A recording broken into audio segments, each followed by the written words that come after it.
ಕರ್ನಾಟಕದಲ್ಲಿ ಮತ್ತು ಪ್ರಪಂಚದಲ್ಲಿ ಇರೋ ಎಲ್ಲ ಸಹೋದರಗಳಿಗಾಗಿ ನಾವು ಪ್ರಾರ್ಥನೆ ಮಾಡುವವರಾಗಿದ್ದೀವಿ. ಬೈಬಲ್ ಗ್ರಂಥದಲ್ಲಿ ಕೀರ್ತನೆ 96 ಅಧ್ಯಾಯದಿಂದ ನಾವು ಓದಿಕೊಳ್ಳೋಣ. ಆದರೆ ನಮ್ಮ ಸೃಷ್ಟಿಕರ್ತನಾದ ಅರಸನು ಬರುತ್ತಿದ್ದಾನೆ ಅಂತ ವಚನವು ನಾವು ಹೇಳಿ ಪ್ರಾರ್ಥನೆಯಲ್ಲಿ ಭಾಗವಹಿಸೋಣ. ಕರ್ತನಾದ ಯೇಸು ಕ್ರಿಸ್ತನು ತನ್ನ ಮಹಿಮೆಯು ಆಳ್ವಿಕೆಯನ್ನು ಮಾಡಲು ಭೂಲೋಕಕ್ಕೆ ಹಿಂದಿರುಗ ಬರುವಾಗ ಹೊಸ ಹಾಡು ರಾಷ್ಟ್ರಗೀತೆಯಾಗುವುದು. ಇದು ಹೊಸ ಹಾಡು ಮಾತ್ರವಲ್ಲ, ಬದಲಾಗಿ ಸಾರ್ವತ್ರಿಕ ಹಾಡು ಸಹ ಆಗಿರುವುದು. ಲೋಕಾದ್ಯಂತವಿರುವ ಜನರು ಇದರಲ್ಲಿ ತಮ್ಮ ಸ್ವರವನ್ನು ಸೇರಿಸುವರು.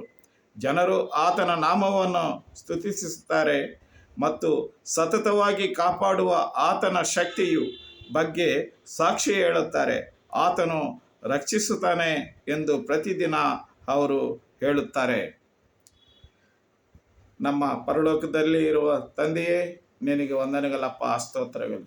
ಈ ಸಮಯದಲ್ಲಿ ಅಪ್ಪ, ಕರ್ನಾಟಕದಲ್ಲಿಯೂ ಎಲ್ಲ ಪ್ರಪಂಚಗಳಲ್ಲಿ ಇರುವಂಥ ಎಲ್ಲ ಸಹೋದರಗಳಿಗಾಗಿ ನಾನು ಬೇಡ್ಕೊಳ್ತಿದ್ದೀನಿ. ಅಪ್ಪ, ಇವತ್ತು ದಿವಸ ನೀವು ನಮಗೆ ಕೊಟ್ಟಿರೋದಕ್ಕಾಗಿ ನಿನಗೆ ವಂದನೆಗಳು, ಸ್ತೋತ್ರಗಳು ಸ್ವಾಮಿ. ಎಷ್ಟೋ ಜನರು ಅಪ್ಪ ನಿನ್ನ ನಾಮದಲ್ಲಿ ಸ್ವಾಮಿ ಅಪ್ಪ ನಿನ್ನನ್ನು ನಂಬಿಕೊಂಡು ಜೀವನ ಮಾಡ್ತಾ ಇದ್ದಾರೆ ಸ್ವಾಮಿ. ಎಷ್ಟೋ ಜನ ನೀವು ಸೃಷ್ಟಿಕರ್ತವು, ನೀವು ಅಪ್ಪ ಈ ಲೋಕವನ್ನು ಸೃಷ್ಟಿ ಮಾಡಿರೋದಂಥ ತಂದೆ, ನಮಗೆ ನೀನು ವಂದನೆಗಳಪ್ಪ, ಸ್ತೋತ್ರಗಳು. ಈ ಸಮಯದಲ್ಲಿ ನಿನ್ನ ಮಕ್ಕಳನ್ನು ಜ್ಞಾಪಿಸಿಕೋ. ಭೂಲೋಕದಲ್ಲಿ ಎಲ್ಲ ಮಕ್ಕಳು ಸ್ವಾಮಿ ವಿವಿಧ ಪ್ರಾಂತಗಳಲ್ಲಿ ಆಯಾ ದೇಶಗಳಲ್ಲಿ ಜೀವನ ಮಾಡ್ತಾ ಇದ್ದಾರೆ ಸ್ವಾಮಿ. ಎಲ್ಲ ಜನಗಳಿಗೆ, ಎಲ್ಲ ಪ್ರಜೆಗಳಿಗೆ ನೀನು ತಂದೆಯಾಗಿರುವಂಥ ದೇವರಾಗಿರುವಂಥ ದೇವನು ಸ್ವಾಮಿ, ಸೃಷ್ಟಿಕರ್ತನಾದ ದೇವನು ಸ್ವಾಮಿ.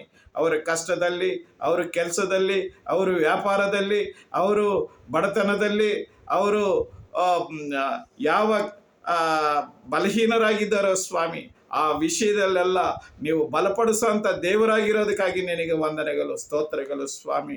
ಎಲ್ಲ ಮಕ್ಕಳು ಸ್ವಾಮಿ ಅಯ್ಯ, ಎಲ್ಲ ನಮ್ಮ ಕರ್ನಾಟಕದಲ್ಲಿ ಇರೋಲ್ಲ ಎಲ್ಲ ಮಂತ್ರಿಗಳಿಗಾಗಿ, ಎಲ್ಲ ಪ್ರಭುತ್ವ ಅಧಿಕಾರಿಗಳಿಗಾಗಿ ನಾವು ಬೇಡಿಕೊಡ್ತಿದ್ದೀವಿ ಸ್ವಾಮಿ. ಅವರಿಗೆ ಒಳ್ಳೆ ಜ್ಞಾನವು, ಒಳ್ಳೆ ಸಂತೋಷವು, ಸಮಾಧಾನವು ನೀಡಬೇಕಂತ ನಾವು ಬೇಡಿಕೊಡ್ತಿದ್ದೀವಿ ಸ್ವಾಮಿ. ಅಪ್ಪ, ಪ್ರಪಂಚದಲ್ಲಿರೋ ಎಲ್ಲ ರಾಷ್ಟ್ರಗಳಲ್ಲಿ ಎಲ್ಲ ಪ್ರಜೆಗಳಿಗಾಗಿ ನಾನು ಬೇಡಿಕೊಡ್ತಿದ್ದೀನಿ. ದೇಶವೆಲ್ಲ ಕ್ಷೇಮವಾಗಿ ಇರಬೇಕು ಸ್ವಾಮಿ. ದೇಶವೆಲ್ಲ ಸಮಾಧಾನವಾಗಿ, ಸಂತೋಷವಾಗಿ ಬಾಳಬೇಕು ಸ್ವಾಮಿ. ಎಲ್ಲ ಅಧಿಕಾರಿಗಳಿಗಾಗಿ, ಪ್ರಭುತ್ವ ಅಧಿಕಾರಿಗಳಿಗಾಗಿ ನಾನು ಬೇಡಿಕೊಡ್ತಿದ್ದೀನಿ ಸ್ವಾಮಿ. ದೇಶ ಎಲ್ಲ ಪ್ರಜೆಗಳು ಸುರಕ್ಷಿತವಾಗಿ ಇರುವಂತೆ ನಿನ್ನ ಆಸೆ ಸ್ವಾಮಿ. ನಿನ್ನ ಚಿತ್ತವನ್ನು ನೆರವೇರಿಸುವಂಥ ಮಕ್ಕಳಾಗಿ ನಾವು ಈ ಭೂಲೋಕದಲ್ಲಿ ನೀವು ನಮ್ಮನ್ನು ಉಂಟು ಮಾಡಿರೋದಕ್ಕಾಗಿ ನಿನಗೆ ವಂದನೆಗಳು, ಸ್ತೋತ್ರಗಳು ಸ್ವಾಮಿ. ಎಷ್ಟೋ ಜನರು ಸ್ವಾಮಿ ಕಷ್ಟದಲ್ಲಿ ನರಳುತ್ತಾ ಇದ್ದಾರೆ. ಎಷ್ಟೋ ಜನರು ಸ್ವಾಮಿ ವಿಧವರಾಗಿರುವಂಥ ಜನರಿಗಾಗಿ ನಾನು ಬೇಡಿಕೊಳ್ತಿದ್ದೀನಿ. ಮಕ್ಕಳಿರುವಂಥ ತಂದೆ ತಾಯಿಗಳಿಗಾಗಿ ನಾನು ಬೇಡಿಕೊಳ್ತಿದ್ದೀನಿ ಸ್ವಾಮಿ. ಅಪ್ಪ, ಕಷ್ಟದಲ್ಲಿ ಇರುವಂಥ ಎಲ್ಲ ಮಕ್ಕಳಿಗಾಗಿ, ಸಾಲಗಳಲ್ಲಿ ಇರೋಲ್ಲ ಎಲ್ಲ ಮಕ್ಕಳಿಗಾಗಿ ನಾನು ಬೇಡಿಕೊಳ್ತಿದ್ದೀನಿ. ಅವರಿಗೆಲ್ಲ ನೀವು ಸಹಾಯ ಮಾಡಿ ಅವ್ರನ್ನ ನೀವು ಬಲಪಡಿಸುವಂಥ ದೇವರಾಗಿರೋದಕ್ಕಾಗಿ ನಿನಗೆ ವಂದನೆಗಳು, ಸ್ತೋತ್ರಗಳು ಸ್ವಾಮಿ.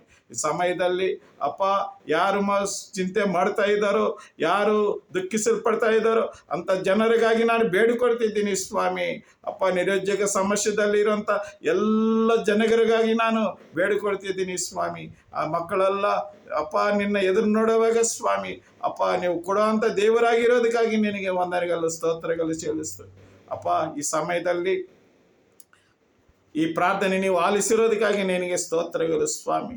ಎಲ್ಲ ಜನರು ಸ್ವಾಮಿ ಇವತ್ತು ಸಂತೋಷವಾಗಿ, ಸಮಾಧಾನವಾಗಿ ಇರುವಂಥ ನೀವು ಅಪ್ಪ ನಿನ್ನ ದೂತರುಗಳಿಗೆ ಸ್ವಾಮಿ ಹೇಳಿಕೊಟ್ಟು ನಿನ್ನ ಮಕ್ಕಳನ್ನ ಸುರಕ್ಷಿತವಾಗಿ ಅಪ್ಪ ಕಾಪಾಡಿಕೊಂಡಿರೋದಕ್ಕಾಗಿ ನಿನಗೆ ವಂದನೆಗಳು ಸಲ್ಲಿಸಿಕೊಂಡು ತಂದೆ, ಮುಂಬರುವ ದಿನಗಳಲ್ಲಿ ಎಲ್ಲ ಮಕ್ಕಳು ಅನ್ಯೋನ್ಯತೆಯಾಗಿ ಅಪ್ಪ ಸಹೋದರ ಪ್ರೇಮದಲ್ಲಿ ಅಪ್ಪ ಎಲ್ಲ ಸಂತೋಷವಾಗಿ ಬಾಳುವಂಥ ಸ್ವಾಮಿ ನಿನ್ನ ಆಶೀರ್ವಾದಗಳು ನಿನ್ನ ಮಕ್ಕಳ ಮೇಲೆ ಬಿಡಬೇಕಂತ ನಾನು ಬೇಡಿಕೊಳ್ತಿದ್ದೀನಿ ಸ್ವಾಮಿ. ಅಪ್ಪ ಕಣ್ಣೀರೆಲ್ಲ ಇಲ್ಲಿ ಇರುವಂಥ ಜನಗಳಿಗಾಗಿ ನಾನು ಬೇಡಿಕೊಳ್ತಿದ್ದೀನಿ ಸ್ವಾಮಿ. ಅಪ್ಪ ಅವರ ಕಣ್ಣೀರನ್ನು ಹೊಡೆಸಿ ಸ್ವಾಮಿ, ಅವರಿಗೆ ಅವರ ಚಿಂತವನ್ನು ಸ್ವಾಮಿ ಅವರಿಂದ ದೂರ ಮಾಡೋಂಥ ದೇವರಾಗಿರೋದಕ್ಕಾಗಿ ನಿನಗೆ ವಂದನೆಗಳು ಸ್ತೋತ್ರಗಳು ಚೆಲ್ಲಿಸ್ತಾರೆ. ಅವು ಕಷ್ಟಾರ್ಜ್ಯವನ್ನು ಆಶೀರ್ವಾದ ಮಾಡು, ಅವ್ರ ವ್ಯಾಪಾರಿಗಳನ್ನ ಆಶೀರ್ವಾದ ಮಾಡು ಸ್ವಾಮಿ. ಅವರು ಯಾವ ಸ್ಥಿತಿಯಲ್ಲಿ ಇದ್ದಾರೋ ಸ್ವಾಮಿ ಅಪ್ಪ ನಮಗಂತೂ ಗೊತ್ತಿಲ್ಲ ಸ್ವಾಮಿ. ನೀವು ಎಲ್ಲ ನೋಡ್ತಾ ಇರೋಂಥ ದೇವನು ಸ್ವಾಮಿ, ಕಣ್ಣಾರ ನೋಡ್ತಾ ಇರೋಂಥ ದೇವನು, ಸೃಷ್ಟಿಕರ್ತನು ಸ್ವಾಮಿ. ಈ ಭೂಲೋಕಕ್ಕೂ ಕಲಿಸಿಕೊಟ್ಟು ಈ ಭೂಲೋಕದಲ್ಲಿ ನಿತ್ಯವೂ ಕಾಪಾಡಿಕೊಂಡಿರೋಂಥ ದೇವನಾಗಿರೋದಕ್ಕಾಗಿ ನಿನಗೆ ವಂದನೆಗಳು ಸ್ತೋತ್ರಗಳು ಸಲ್ಲಿಸಿಕೊಂಡು ಈ ಸಮಯದಲ್ಲಿ ಈ ಪ್ರಾರ್ಥನಾ ಆಲಿಸಿರೋದಕ್ಕಾಗಿ ನಿನಗೆ ವಂದನೆಗಳು ಸಲ್ಲಿಸಿಕೊಂಡು ಯೇಸು ಕ್ರಿಸ್ತ ನಾಮದಲ್ಲಿ ಬೇಡಿಕೊಡ್ತಿದ್ದೀವಿ ತಂದೆಯೇ, ಆಮೆನ್. ನನ್ನ ಪ್ರಿಯ ಸಹೋದರರೇ, ನಿಮಗೆ ಎಲ್ಲರಿಗೂ ನನ್ನ ವಂದನೆಗಳು. ನಿಮ್ಮ ಸುವಾರ್ತಿಕನಾಗಿರುವಂಥ ನನಗಾಗಿ ನೀವು ಪ್ರಾರ್ಥನೆ ಮಾಡಿರಿ, ನಾನು ನಿಮಗಾಗಿ ಪ್ರಾರ್ಥನೆ ಮಾಡ್ತೀವಿ. ಮುಂಬರುವ ದಿನಗಳಲ್ಲಿ ದೇವರು ನಮಗೆ ಬಹಳಷ್ಟು ಆಶೀರ್ವಾದಗಳು ಕೊಟ್ಟು ಈ ಭೂಲೋಕದಲ್ಲಿ ಇರೋವರೆಗೂ ನಮ್ಮನ್ನು ಕಾಪಾಡೋಂಥ ದೇವರು ನಮ್ಮ ಜೊತೆಯಲ್ಲಿದ್ದಾರೆ.